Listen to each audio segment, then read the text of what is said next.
I don't have to clap. I just realized that. Um, so I decided to make this video because uh, I have nothing better to do, and I wanted to read my journal. I've been having a hard time writing stuff, so I decided this is going to be a review of what I've written. Why am I looking at myself? I should be making eye contact with the camera.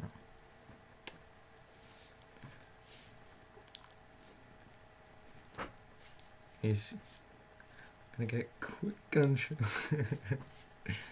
Okay. One of the last things I had written, I was having a hard time trying to think of something to write. I came up with an idea. I kind of liked my own idea. Yeah, I like my own ideas. If you guys see it there. See this guy? Oh no, this guy.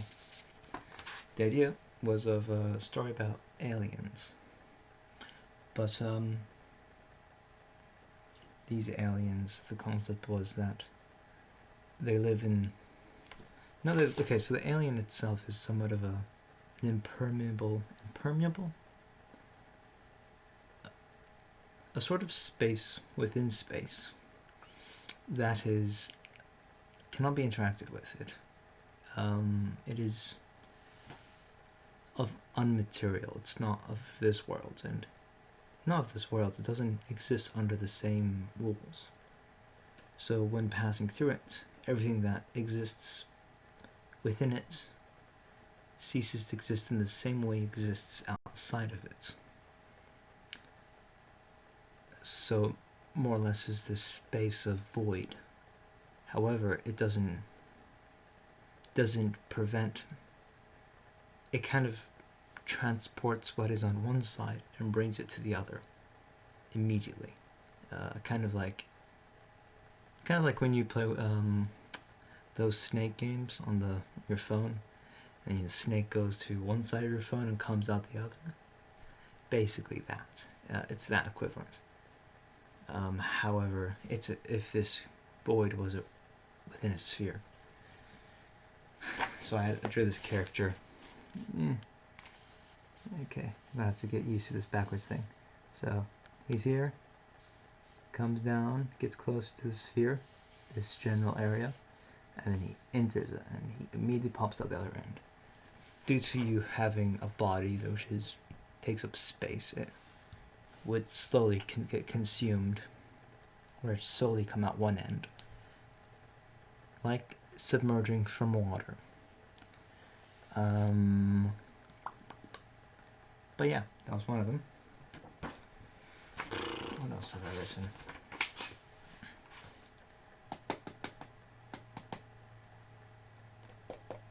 I came to one point where I was getting kind of mad, and I wrote, your conclusion is your delusion, say hello to mine.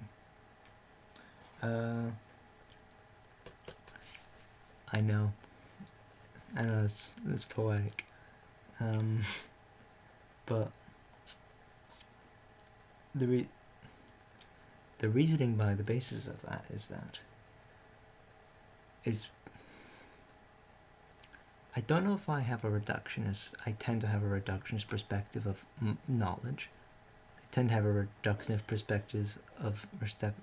perspective of other people's knowledge, and thus I tend to say whatever your conclusion is probably not a full picture of a reality, or only. And if you really stay with that and you don't ever form past that, you're probably missing something. And then that's where I go on to say, you got to be really stupid to write a book. That comes from my feelings within of not being able to write a book. It's probably me displacing my being upset how I can't write a book. But it's the idea that if you're gonna write hundreds of pages with one idea and somehow stick to it, you probably have to not have a really good, but you must not be very quick at forming reasonable counter arguments to your own concepts, or incapable of doing that in general. But you know, I'm the fucking idiot here. Oh yeah, when I was in the airport, waiting to like get picked up in my plane and stuff. Do I have to come closer? God damn it. I get rid of that paper.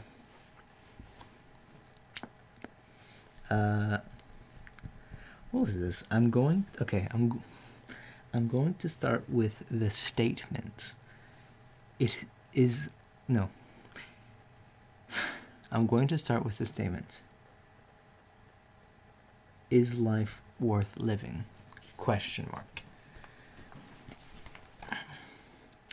To this, how is life not worth living? And are all the alternatives, and what are the alternatives? Is this a yes or a no question? And by that I mean, is there a universal or objective, truthful answer to it? What I was doing here is my attempt to actually, for once, do a thorough, sort of, philosophical thought inquiry thing. Needless to say, it went horribly.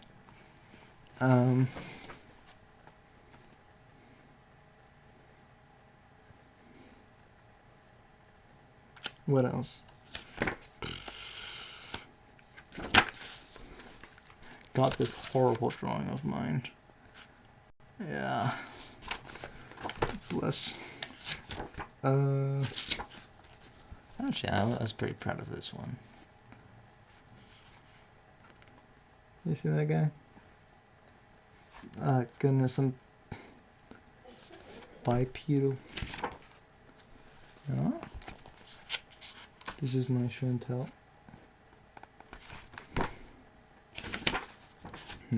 Oh, actually, no, I was really proud of this one. This, myth of fifth interpretations of someone else's drawings. Where have I written stuff? Okay, here we go.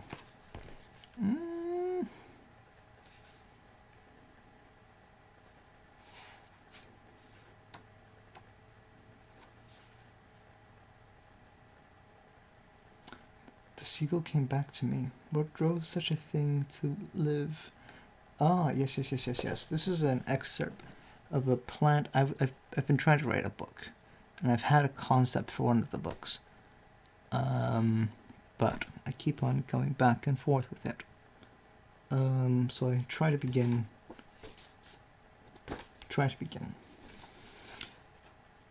And this is an original one by me, yours truly. So be respectful. A seagull. Okay, so the title of this would be Coffee Shop. A seagull, wings stretched open, riding the unseen flower. A seagull, wings stretched open, riding the unseen floor, with wings and air acting as the feet and the ground. At a height, only sailors that ride the mast or the supposed mountain people can share. And this I am understanding. Flew over clouds, pondering on the knowledge of seagulls. Oh yes, so I have a concept of that concept. I wanted the character to have this moment where he was contemplating, due to the perspective of what seagulls could have above him. He's supposed to be this mailman who rides little boats to nearby islands to deliver mail. The concept was that since he's also grounded, since he's stuck to the ground and he's never been above really high places, what kind of perspective of the earth does the seagull have that he cannot, or that he doesn't? It isn't the premise of the entire book, of course.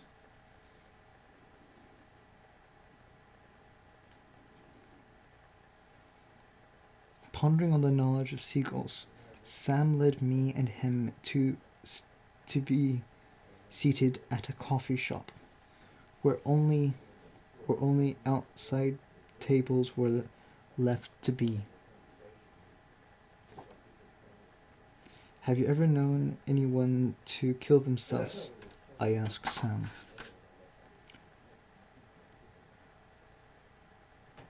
We sat down. No, he replied, in the way one does when asked an uncomfortable question. Seriously?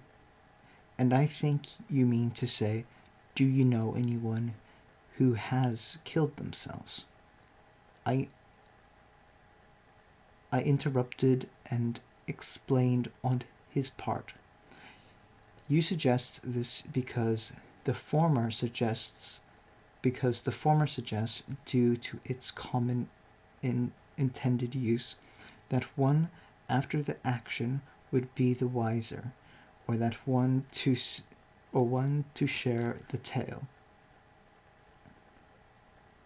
That being the statement to have, Sam taking in what seemed to him to be a sharp but redundant deduction, thrusted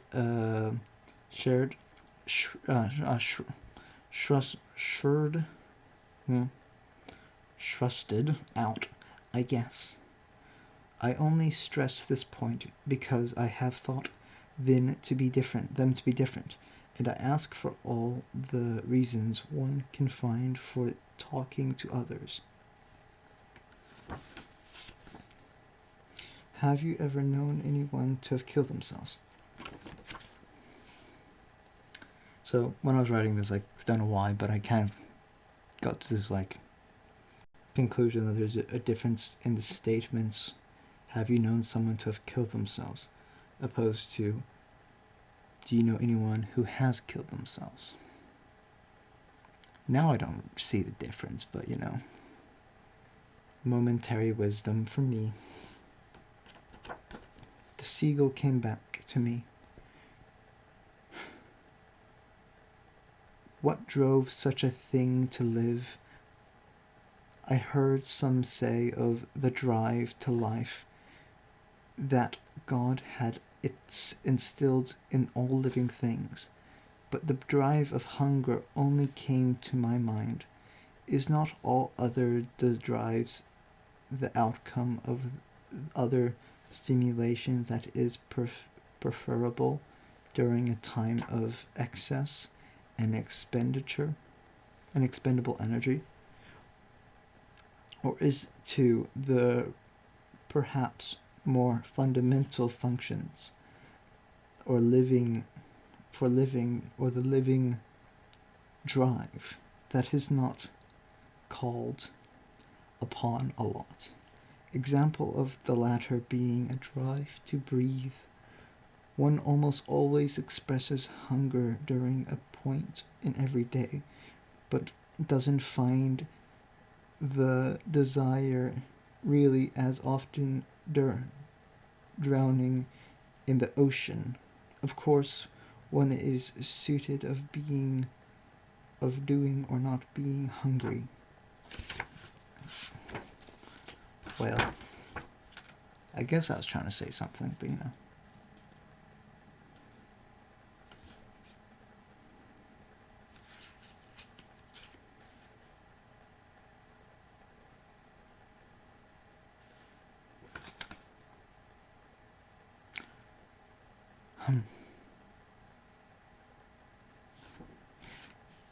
I'll read one more. The pain is unbearable. My eyes ache with dysfunctional exhaustion, pressing the lines in my eyes shut, pressing the lids of my eyes shut, releases such a great soreness that the old pain is lost, and I am entombed in the shapes that form in my mind, The mind, what on earth is it? How do I manage to live not knowing me? What am I? Where am I? And maybe if we are being silly, why? I feel breathless, just thinking of my thoughts. Lessons, just thinking of my thoughtlessness. I feel that every motion made to understand, to be, or to be creative, leaves me on my ass. Stupid. I am a dreamly idiot. I'm a dreaming idiot. Well, that one was pretty good. I might just record that one by itself and post it somewhere.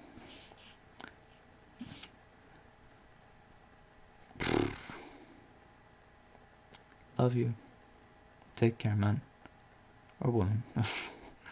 Human. I was thinking about that. Sexist environments have come from. Well, I say come from. Not everyone I know is a sexist bastard, but you know.